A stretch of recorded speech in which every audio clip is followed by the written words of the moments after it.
Boa tarde a todos.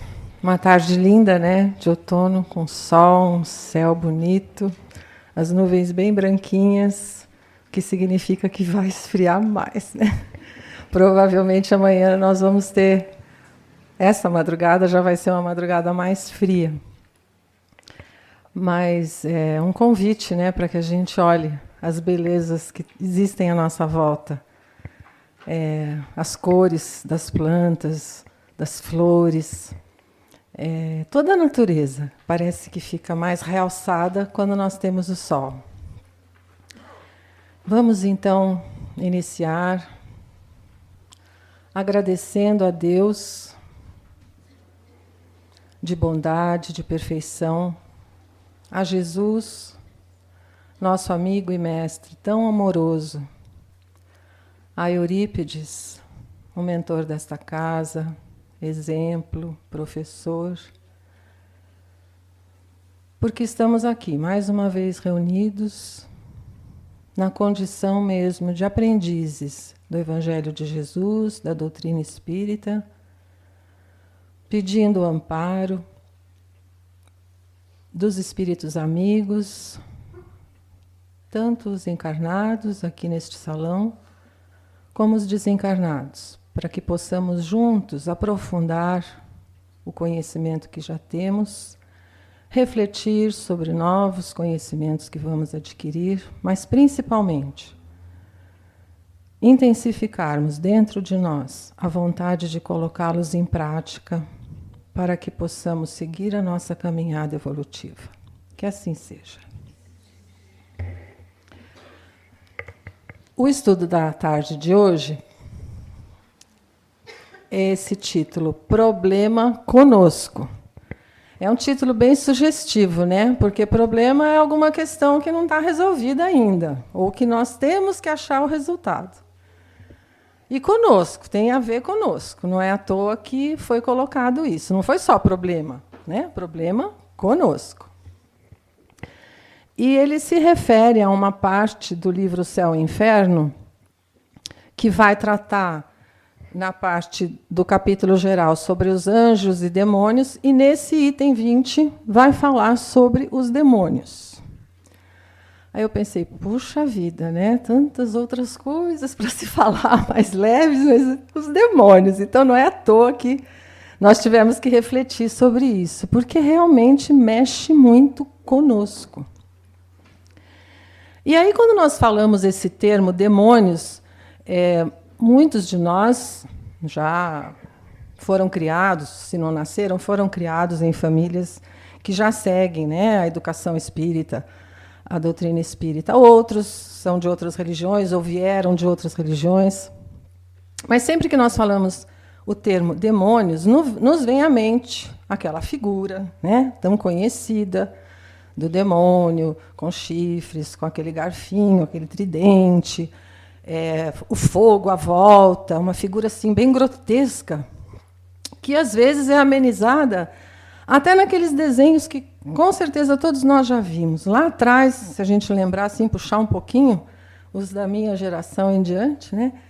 Os desenhos do Pato Donald, lembram? Que vira e mexe, quando ele ia fazer alguma coisa errada, aparecia a figura do Pato Donald como um diabinho, né? E daí vinha um outro Pato Donald, todo angelical, dando bons conselhos. Então, essa dualidade está presente em toda a nossa cultura. Mais recentemente, tem também nos Simpsons. Né? O Homer, né, que é o nome do pai lá da família, também, quando ele vai fazer alguma coisa, aparece no ombro, geralmente no ombro esquerdo, não sei por que essa história do esquerdo ser o diabinho, o direito ser o anjinho, mas é assim tradicionalmente. E, ao longo do tempo, se nós formos ver essa questão dessa dualidade, né, dos anjos e dos demônios, já vem lá desde a antiguidade. Entre os persas, os egípcios, os hebreus, sempre existe essa ideia de que há dois princípios, o princípio do bem e o princípio do mal, como se Deus tivesse criado o mal.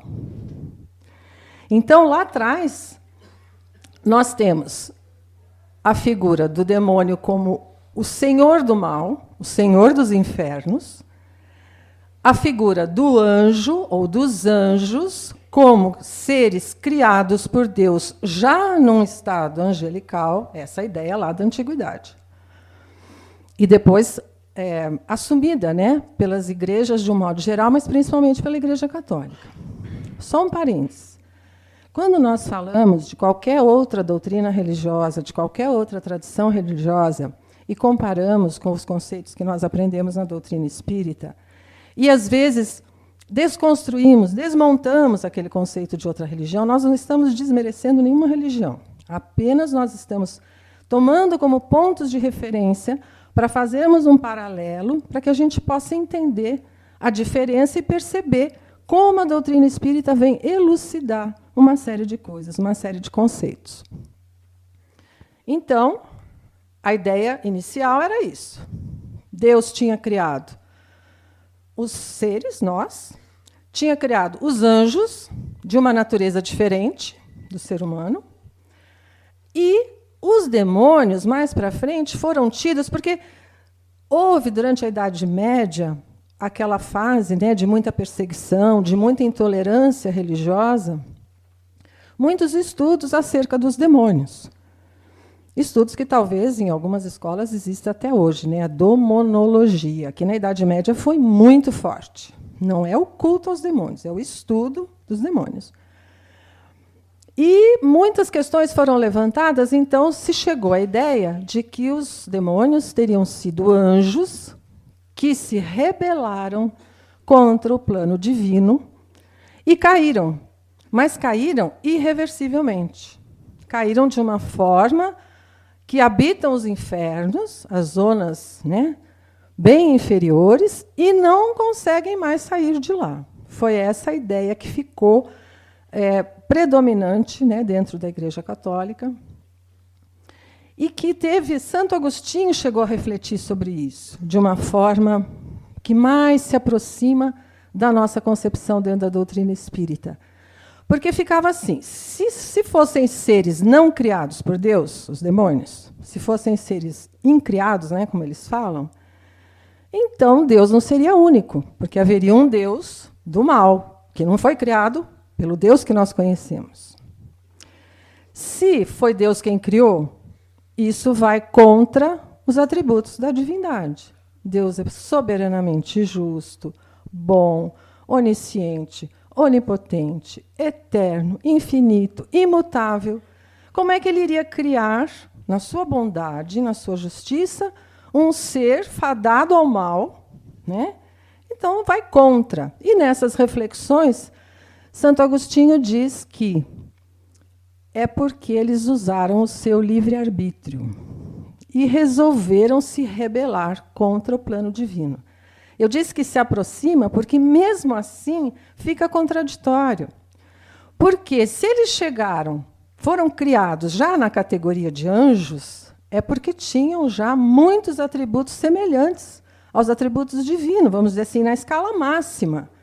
Como é que, de repente, uma criatura que já está dominando, vamos dizer assim, né, todas essas potencialidades quase perfeitas, cai de uma forma inexorável e fica fadado à maldade eterna? Também não faz sentido. Então, ficou lá essa reflexão de Santo Agostinho, que depois nós vamos ver mais tarde, então, vem a doutrina espírita elucidar essa questão. Quando nós estamos falando de como a doutrina, a religião católica, entende, né, a criação dos anjos e dos demônios, é porque a Igreja realmente ela pressupõe vários dogmas, né? A Igreja Católica não permite que se reflita, que se questione em relação a algumas coisas estabelecidas que não podem ser alvo de questionamentos e de dúvidas. Então, também é um princípio da Igreja Católica a questão da hierarquia e dos rituais. Então, esse demônio caído se encaixava perfeitamente nessa trilogia que existe no seio da Igreja Católica. Porque é um dogma, tem que acreditar que foi dessa forma. Existe um ritual, então, o exorcismo, a expulsão dos demônios, faz parte da tradição, né, do catolicismo. E a questão da hierarquia, porque depois se criou a ideia de que não era só um demônio, né? Tem o líder dos demônios, que, por sinal, um dos nomes que a gente pode dar é Lúcifer, e Lúcifer quer dizer luz, aquele que tem luz, e que, de repente, cai e vira o Satã. Aí os nomes são os mais variados, né? O capeta, o demo, o dragão, a serpente, todos os nomes que a gente encontra, tanto nos textos, né, religiosos, como na literatura comum. E será que é isso mesmo? A doutrina espírita vem nos dizer que não é assim, né? Não são nem criaturas, nem os anjos e nem os demônios, criaturas de natureza diferente de nós encarnados.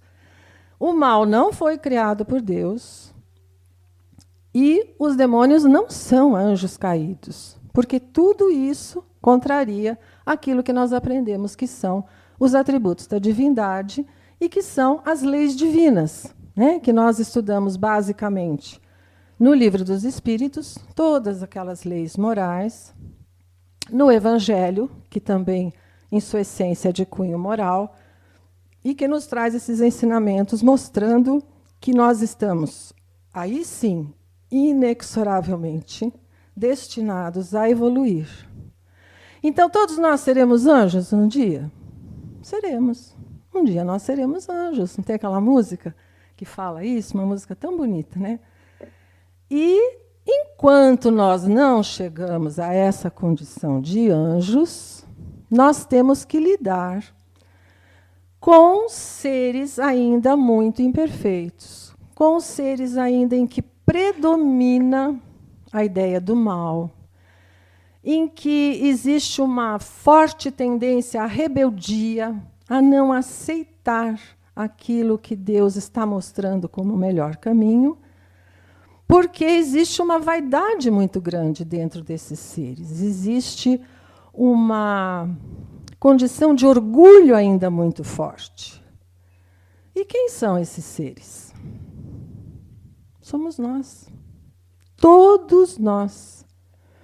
Então, quando Emmanuel coloca como título Problema Conosco, nós estamos percebendo que não é o problema de outros conosco. É o problema de nós com nós mesmos. Porque nós temos dentro de nós todas as imperfeições ainda por serem trabalhadas. Já evoluímos bastante. Mas se nós pensarmos que na escala dos planetas, dos mundos, das moradas do Pai, nós não chegamos ainda nem na metade, né, desse progresso, dá para dizer que nós temos muito mais bem do que mal? Não dá ainda. A gente está se esforçando diariamente para conquistar, para superar esses problemas. Então, quando Emmanuel nos diz que o problema é conosco, ele está querendo dizer o quê? Aí tem dois aspectos. É um problema, como eu disse, conosco, porque somos nós os imperfeitos, então nós temos que nos conhecer. E é um problema daqueles nossos pares, né, com quem nós convivemos, conosco, e nosso com eles. Então, vejam, é uma complexidade de relações, de imperfeição, que nós temos que trabalhar individual e coletivamente.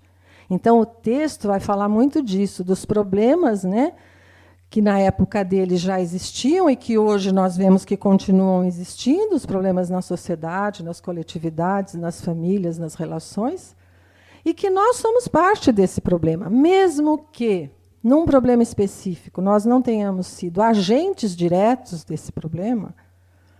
Nós, se estamos assistindo, se estamos sofrendo os reflexos disso, se estamos imersos, né, nesses problemas, é porque existe alguma semelhança entre aqueles que estão sendo os agentes daquilo e nós que estamos sendo obrigados a assistir e sofrer esses reflexos. Não é uma questão de sintonia? Então, é como numa sala de aula. em que todos estão aptos, por exemplo, a ingressar na terceira série. Mas os alunos são diferentes uns dos outros. Alguns conseguem atingir, né, um resultado melhor, outros conseguem se destacar em alguma matéria e a ter dificuldade em outra matéria.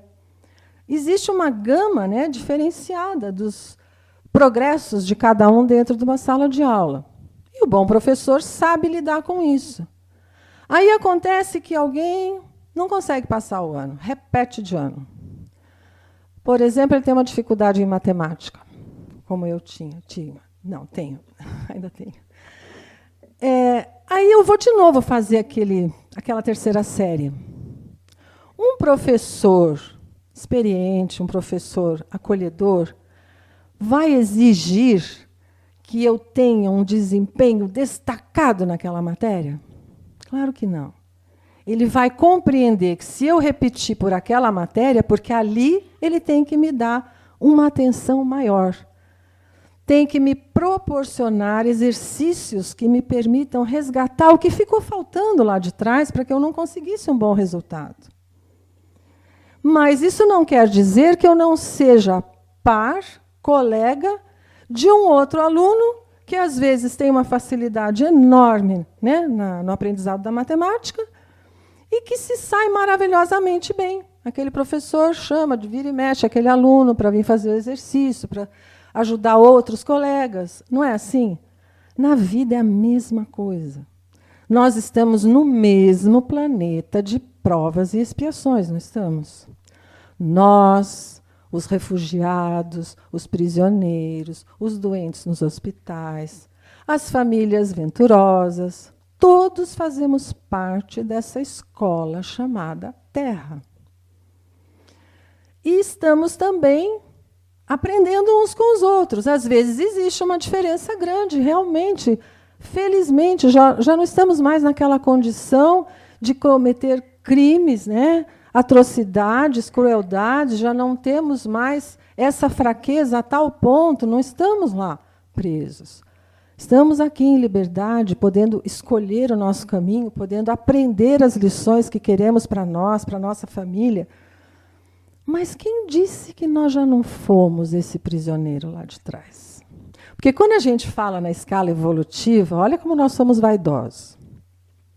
A gente se imagina, por um lado, ou alguém muito importante, uma rainha, um príncipe, um papa. Enfim, a gente sempre imagina uma coisa assim meio poderosa, né?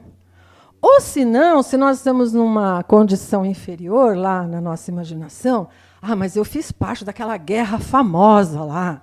Eu fui aquele cavaleiro que matou não sei quantas pessoas, né?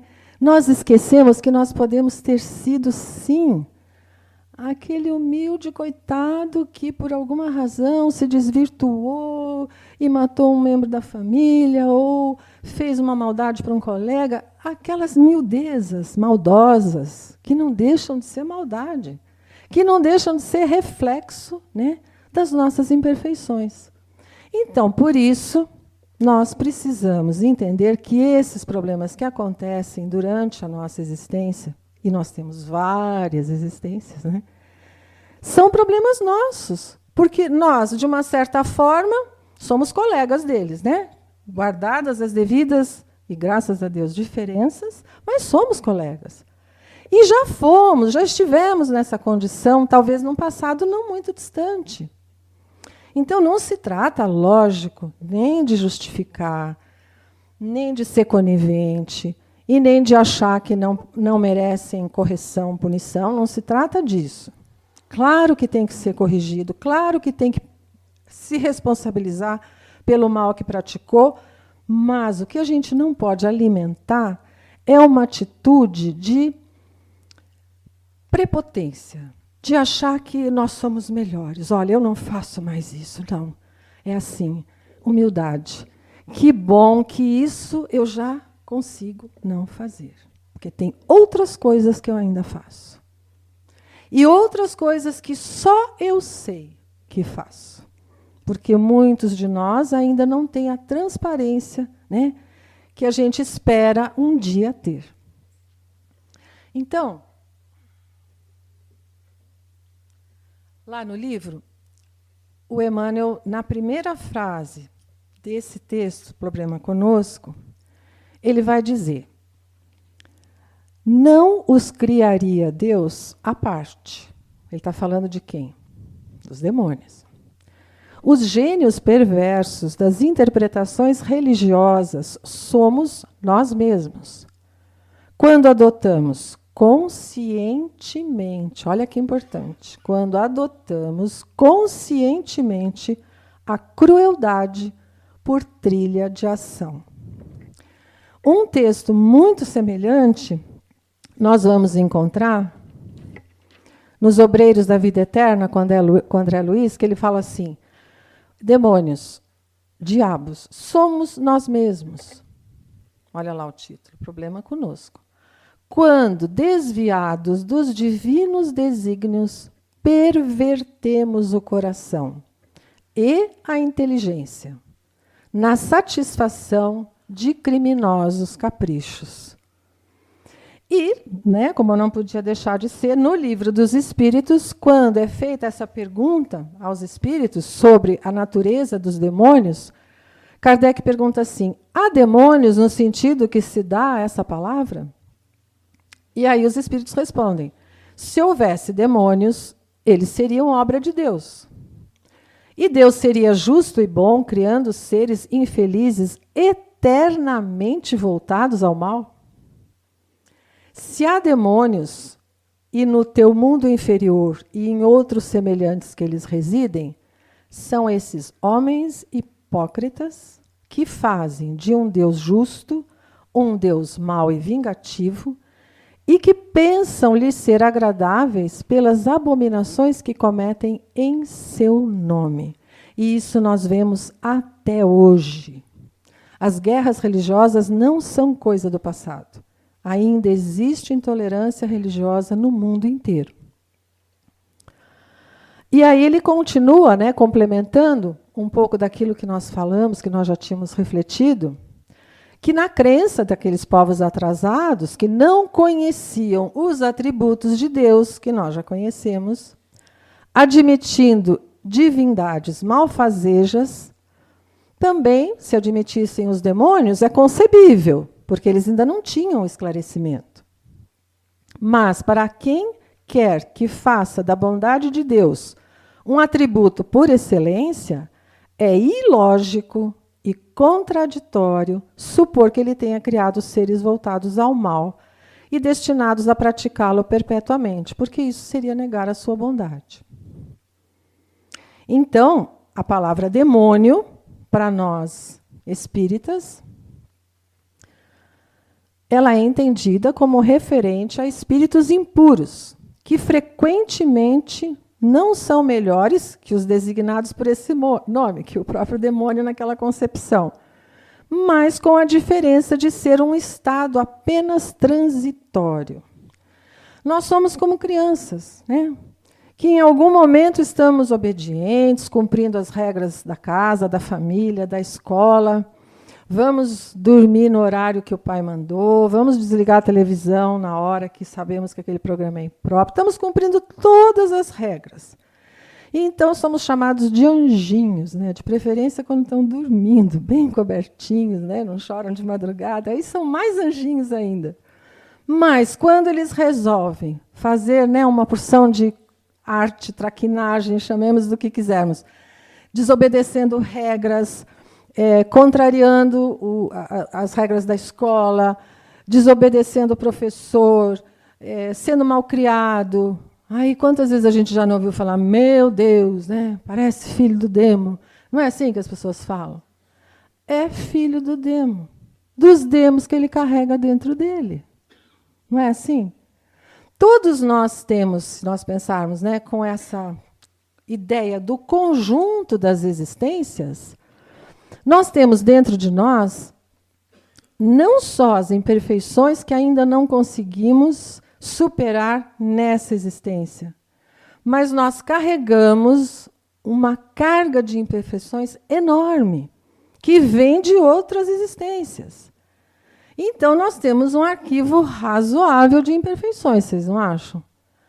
Claro que, como numa encarnação só a gente não vai conseguir dar conta, como na escola a gente tem que ir passando de série em série para chegar até o final daquele objetivo de conhecimento daquele curso, aqui também nós temos que ir passando uma série de existências e em cada uma nós vamos trabalhar, nós vamos contar com instrumentos que nos ajudem a evoluir naquela dificuldade que, para aquela encarnação, né, foi a escolhida para ser mais trabalhada.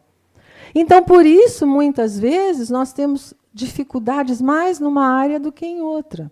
Seja a área do conhecimento, seja a área das emoções. Quer dizer, tanto a nossa inteligência quanto o nosso coração passa por esse burilamento. E aí eu achei bem interessante que, quando a gente pensa no ser reencarnado, a gente está pensando assim, bom, eu sou da forma como eu me vejo. Não, a gente não é da forma como a gente se vê. A forma como a gente se vê é a ideia que nós temos da gente, pelo que a gente enxerga, e é muito pouquinho que a gente enxerga, né? Então, assim, o que é consciente para nós em relação às nossas virtudes e em relação às nossas imperfeições, ainda é uma pequena parte daquilo que nós somos realmente lá dentro.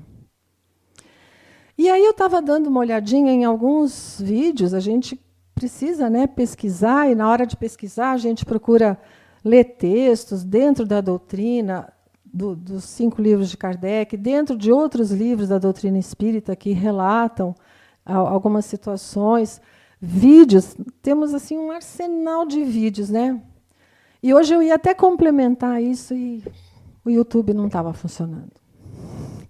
E aí eu fiquei com algumas lembranças do que eu vi anteriormente, mas hoje eu ia completar com algumas coisas e não consegui. Mas não faz mal.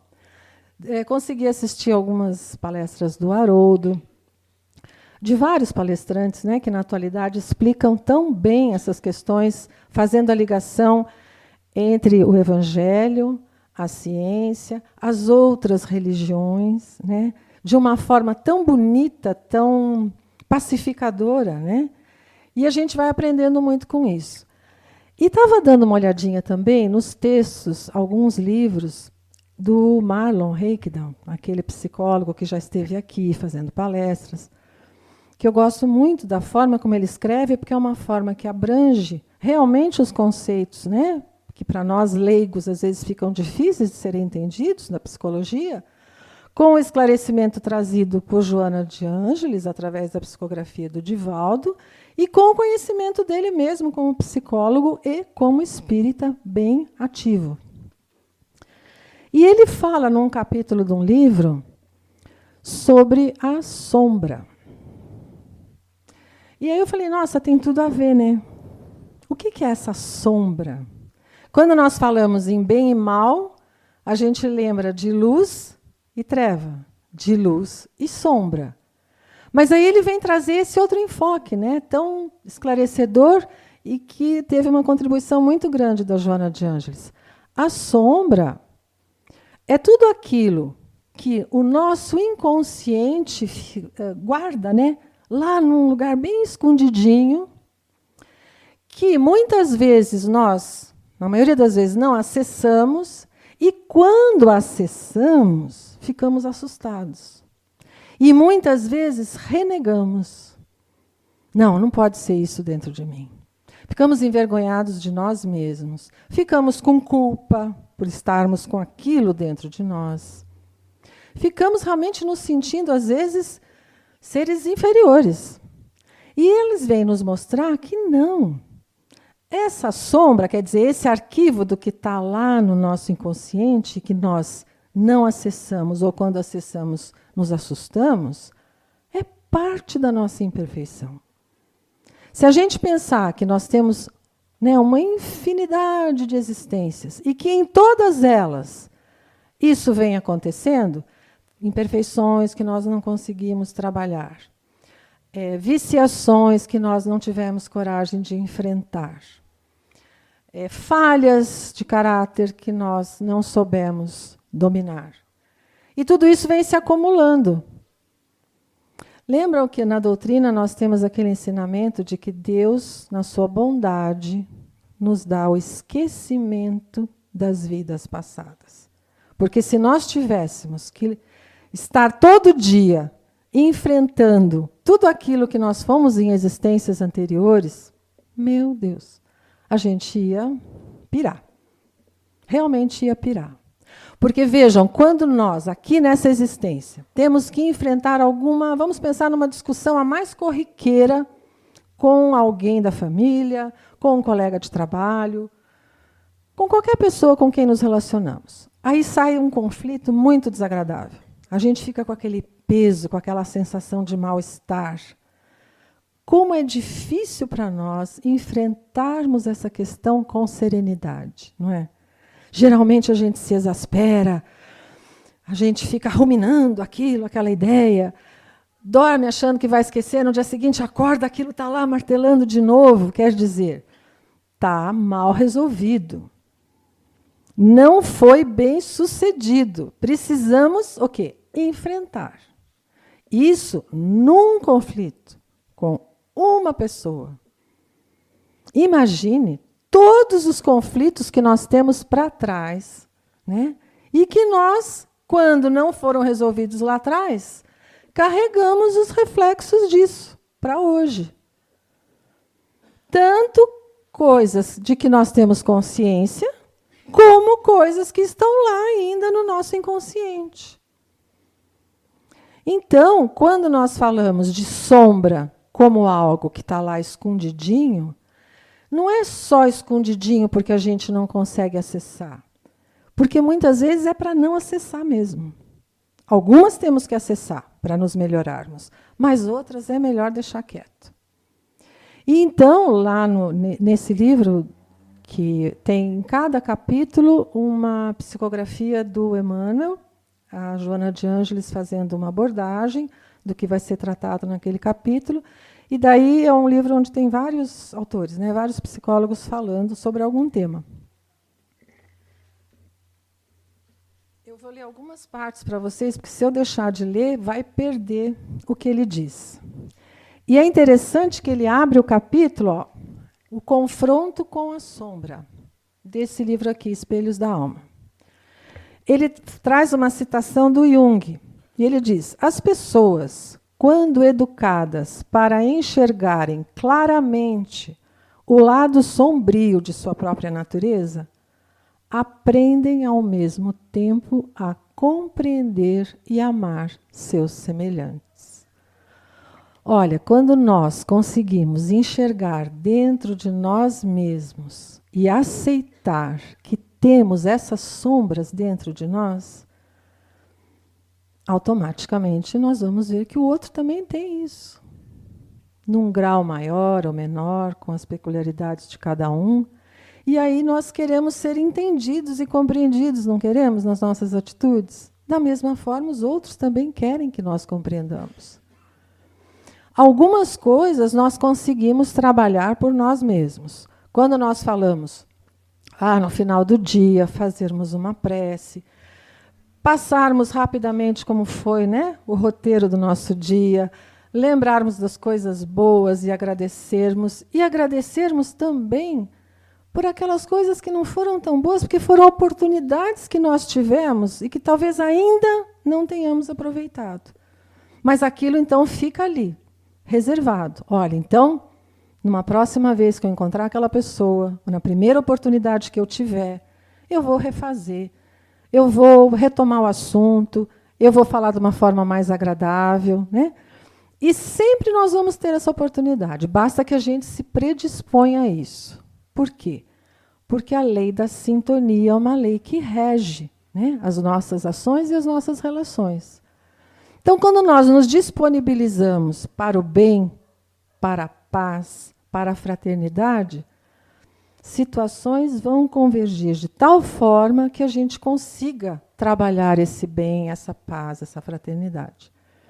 Agora, se nós estamos sempre com o pé atrás, né, sempre com uma atitude assim não tão amistosa, nós vamos atrair situações em que somos levados a agir de uma forma não muito louvável. Então, a lei da sintonia existe nas relações nossas, né, com aqueles mais próximos, como existe também em relação a todo esse mundo em que nós vivemos. Como nós dissemos lá atrás, nós somos pares desses reencarnados todos que estão aqui na Terra, cometendo atrocidades, cometendo crueldades. Não adianta a gente ficar com aquele sentimento falso de superioridade. Nós já demos um passo no sentido de buscar o conhecimento, o esclarecimento.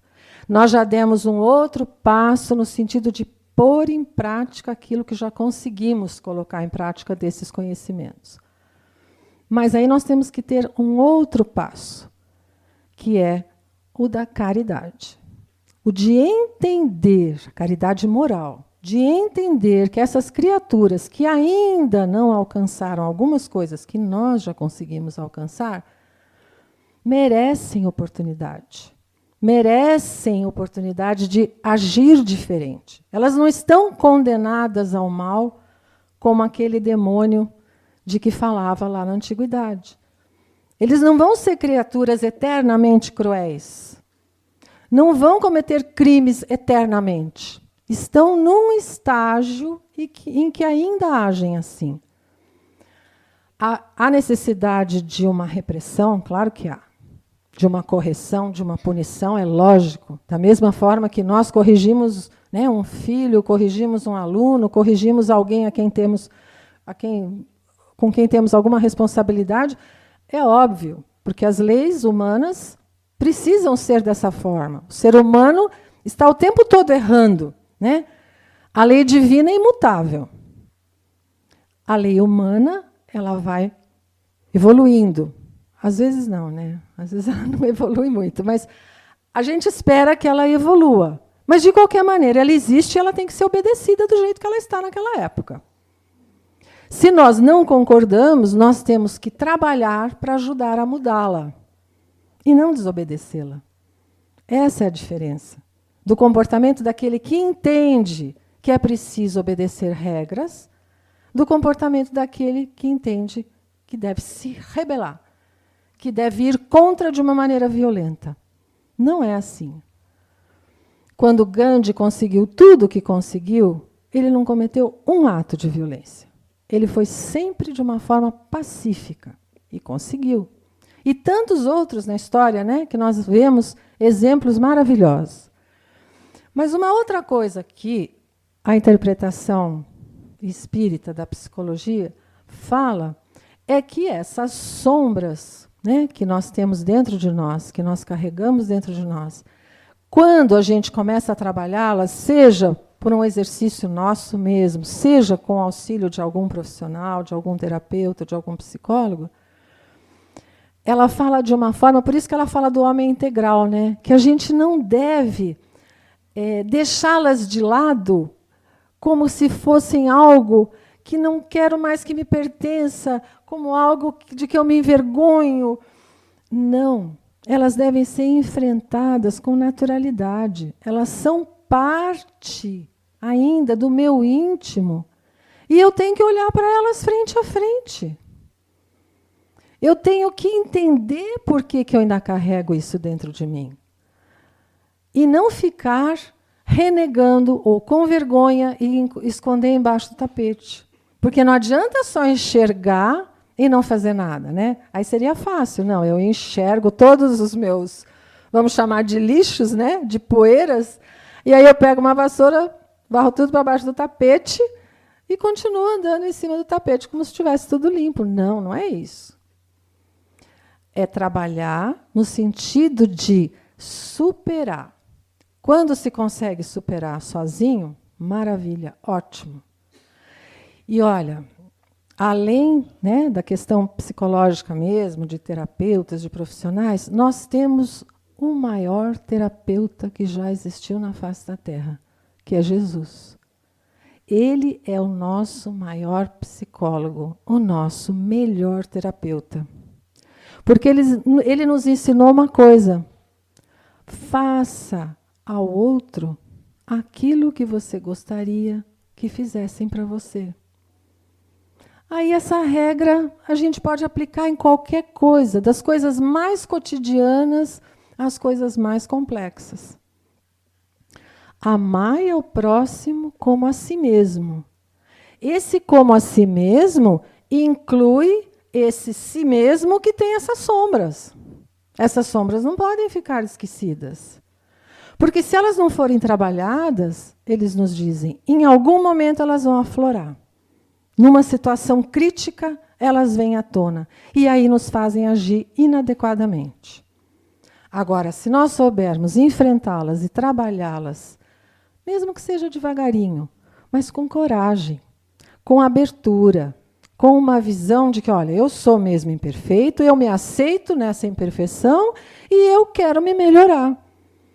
É assim que a gente tem que enfrentar essa sombra.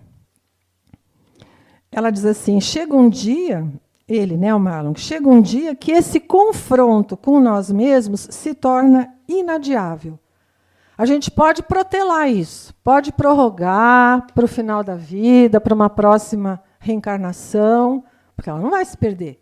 Ela vai estar lá no nosso arquivo. E em algum momento isso vai aflorar. Aí ele cita uma outra frase de Jung que diz assim, o encontro consigo mesmo significa, antes de mais nada, o encontro com a própria sombra. A sombra é, no entanto, um desfiladeiro, um portal que não poupa quem quer que desça ao poço profundo. Então, somos todos nós. Não é privilégio de ninguém. Mas, para sabermos quem somos, temos que conhecer a nós mesmos, que é o que se já falava o sábio lá na antiguidade, conhece-te a ti mesmo, que é o que Jesus fala, no sentido de nós nos analisarmos nas nossas imperfeições, e que é o que os espíritos, através da obra de Kardec, também nos traz. Né? Procurem se conhecer, procurem passar a limpo, né, na própria consciência como foi o dia, como foi a semana, como foi o mês, como foi o ano, como foi aquele minuto. E nós vamos percebendo que nós vamos nos habituando a fazer esse exercício, porque é um hábito. E aí, uma outra questão que eu achei interessante que ele coloca é que, principalmente entre os espíritas, né, que entendem nessa influenciação que acontece entre os espíritos desencarnados para com os encarnados, ou vice-versa, de uma tendência de muitas vezes atribuir a outro espírito, seja encarnado ou desencarnado, o autor do desencadeamento de uma atitude ruim ou de uma tendência negativa. Ah, eu agi assim porque eu estava sob a influência de um espírito mau. Ora, um espírito mau, no sentido de imperfeito, ele só vai influenciar quem se deixa influenciar. Quem já carrega lá dentro de si mesmo alguma coisa que pode ser explorada. Quem já está propenso a tomar uma atitude, mesmo que não tenha tomado, já pensou, esse pensamento já pode ser o gancho para que aquele espírito, que ainda se compraz no mal, adquira um novo parceiro, nós. O espírito não vai criar dentro de nós essas tendências. Não vai colocar dentro de nós essas sementinhas negativas. Na verdade, as sementes não são negativas. As sementes são positivas. Nós é que não conseguimos cultivá-las. Então, elas começam a se desvirtuar. Se eles conseguem pegar esses ganchos para nos empurrar para uma atitude negativa, é porque isso já estava aqui dentro de nós. Nós é que carregamos isso. A culpa não é deles. É nossa. Da mesma forma, se nós estamos sempre atentos, vigilantes e trabalhando no sentido de cultivar as boas sementes em solo fértil, em regarmos, em termos os cuidados necessários como qualquer agricultor responsável tem com as suas plantações, nós vamos atrair quem? Aqueles bons espíritos que nos influenciam para sermos melhores ainda. Por isso que nós dizemos que toda religião que melhora o homem, ela é válida. toda filosofia que nos faz refletir para nos melhorarmos é válida. Tudo aquilo que nós fazemos nessa existência, que nos ajude a sermos agora melhor do que nós fomos no instante anterior, é válida. Não importa rótulo, não importa destaque, publicidade, nada disso. É um trabalho íntimo, né, de cada um de nós, e é um trabalho coletivo. Porque se nós começarmos a olhar para todas essas mazelas que ainda existem, né, no nosso planeta, desde as guerras mais absurdas, né, disputando terras, disputando poder, disputando petróleo, ou querendo dominar de uma forma, impondo religiões, seja por razões políticas, isso existe, né, de um modo global e existe dentro do nosso país também. Quantas cenas nós vimos recentemente, né, que apareceram mostrando no país inteiro. Não estamos aqui entrando no mérito da questão, mas analisando e olhando com realidade para o que nós assistimos, né? Uma verdadeira selvageria, uma verdadeira violência contra um desrespeito contra o direito dos outros. Então, se nós olharmos para isso como algo que não é assim uma coisa, ai, que horror esse planeta, meu Deus, como eu queria estar num planeta melhor, eu não mereço estar assistindo tudo isso. Quem são essas pessoas? São os nossos colegas de turma, né? São os colegas que nós temos na nossa sala de aula. São os nossos pares nessa escola da Terra. Menos adiantados em algumas matérias. Podem até ser gênios em algumas disciplinas, mas ainda tem que aprender muito em moralidade, em respeito ao ser humano, ao próximo. Ainda não tem a vivência íntima desse amor que deve nos mover e que deve ser o nosso objetivo maior, aprender a amar. Então, daí Emmanuel nos mostra, nesta página, as cenas que nós vemos há milênios, né? E hoje ainda. Então, ele diz assim, foi a página que voou, né?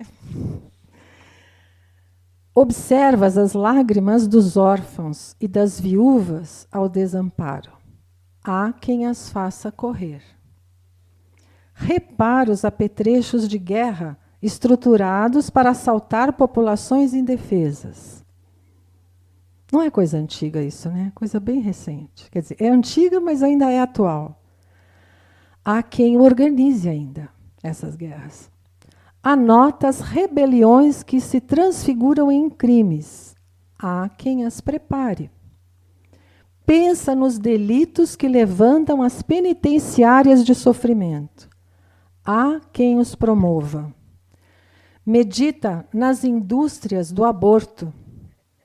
Há quem as garanta, dos dois lados. Pondera quanto aos movimentos endinheirados do lenocídio.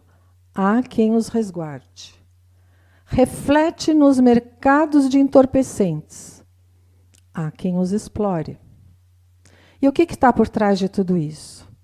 Vaidade, orgulho, ambição desmedida, ambição pelo poder, egoísmo e uma ainda arraigada necessidade de prazeres materiais. Né? Enunciando, porém, semelhantes verdades, não acusamos senão a nós mesmos. A condição moral da Terra é o nosso reflexo coletivo. Todos possuímos sombra e luz. Consciências encarnadas em desvario fazem os desvarios da esfera humana. Consciências desencarnadas em desequilíbrio geram os desequilíbrios da esfera espiritual. E o intercâmbio entre os dois, né? Entre a esfera espiritual, puramente, e a esfera dos encarnados. É por isso que o Evangelho assevera: ninguém entrará no reino de Deus sem nascer de novo. E o Espiritismo acrescenta: nascer, viver, morrer, renascer de novo e progredir continuamente. Tal é a lei. Então, era essa a reflexão para a tarde de hoje, que a gente possa sair daqui refletindo bastante, desejando que dentro de nós a gente consiga fazer aumentar cada vez mais a luz, né, que a providência divina plantou dentro de nós. Que assim seja.